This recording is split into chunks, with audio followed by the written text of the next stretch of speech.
नरेंद्र गिरी मौत के मामले से जुड़ी बड़ी खबर है। सुसाइड नोट पर किए गए हस्ताक्षर महंत नरेंद्र गिरी के ही हैं। जी हां, ये बड़ी खबर जांच एजेंसियों की पड़ताल में बात सामने आ गई है। सीबीआई से पहले एसआईटी ने हस्ताक्षर की जांच की थी। दस्तखत का मिलान महंत नरेंद्र गिरी के बैंक खातों से हुआ है। मठ के दस्तावेजों, बैनामे और वसीयत से भी किया गया है मिलान, और मामले की फॉरेंसिक रिपोर्ट आना अभी बाकी है। मोहम्मद मोइन हमारे साथ प्रयागराज से फोन लाइन पर जुड़ गए। मोइन, ये किसने तस्दीक की है बिल्कुल ठीक किस एजेंसी ने कि हस्ताक्षर सुसाइड नोट पर महंत नरेंद्र गिरी के हैं? देखिए, सीबीआई से पहले इस मामले की जांच प्रयागराज पुलिस की एसआईटी कर रही थी। एसआईटी में 18 सदस्य रखे गए थे और उनको जब सुसाइड नोट मिला था तो उसने सुसाइड नोट के 12 पन्नों पर जो दस्तखत थे उनका मिलान, जो महंत नरेंद्र गिरी का बैंक खाता था, पैन कार्ड था, बैनामा था, वसीयत की कॉपी थी, तमाम और डॉक्यूमेंट्स नरेंद्र गिरी के एसआईटी को मिले थे। उन सबसे राइटिंग एक्सपर्ट्स के जरिए कराया गया और एक तो नहीं बल्कि 5 राइटिंग एक्सपर्ट से कराया गया और सभी की एक राय ये थी कि ये दस्तखत जो है वो सारे के सारे मैच कर रहे हैं। दस्तखत में कहीं कोई फर्क नहीं है। उस आधार पर एसआईटी इस नतीजे पर पहुंच चुकी है, उनकी रिपोर्ट आने के बाद, जो राइटिंग एक्सपर्ट्स की है, कि ये सुसाइड नोट पर जो दस्तखत है वो महंत नरेंद्र गिरी का ही है, किसी दूसरे का नहीं है। क्योंकि इसको लेकर सवाल उठाए जा रहे थे, चाहे वो अखाड़ा परिषद के पदाधिकारी रहे हो, चाहे निरंजनी अखाड़े के संत रहे हो, उन लोगों ने भी सवाल उठाए थे। तो अब तकरीबन ये साफ हो गया है कि सुसाइड नोट पर जो दस्तखत वो महंत नरेंद्र गिरी के ही थे।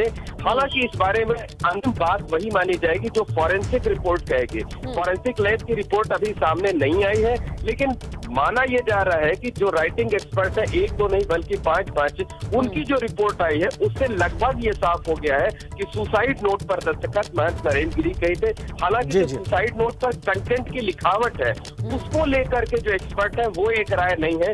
ज्यादातर का ये कहना है कि दस्तखत और लिखावट एक ही है, जबकि कुछ लोग इस पर संदेह जता रहे हैं। तो इस बारे में भी एक आशंका ये जताई जा रही है कि हो सकता है कि कंटेंट जो है वो किसी और से लिखवाया गया हो और दस्तखत महंत नरेंद्र गिरी ने किए हो। तो उम्मीद ये जताई जा रही है कि अगले हफ्ते भर से 10 दिन के अंदर फॉरेंसिक लैब की रिपोर्ट आ जाएगी और फॉरेंसिक लैब की रिपोर्ट को ही आखिरी मानकर उस बारे में आगे कदम बिल्कुल मोइन, ये बेहद अहम रहेगा। फॉरेंसिक रिपोर्ट स्पष्ट कर देगी लिखावट और हस्ताक्षर दोनों सेम हैं और महंत नरेंद्र गिरी के हैं। यानी जी अखिल कुमार ने कहा है कि दोषियों के खिलाफ सख्त से सख्त कार्रवाई होगी।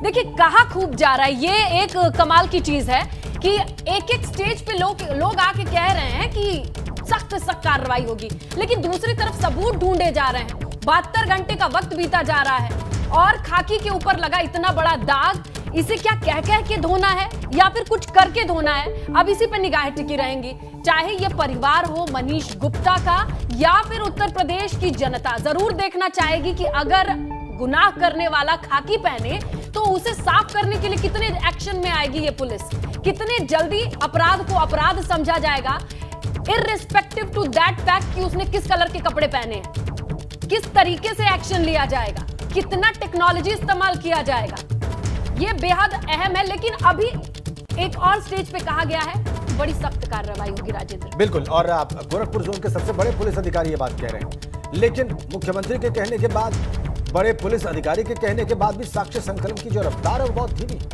और बल्कि कहा जाए कि पता नहीं वो रफ्तार है भी कि नहीं। वाकई क्या ये वक्त है? इतने वक्त में जब तक सबूत इकट्ठा होंगे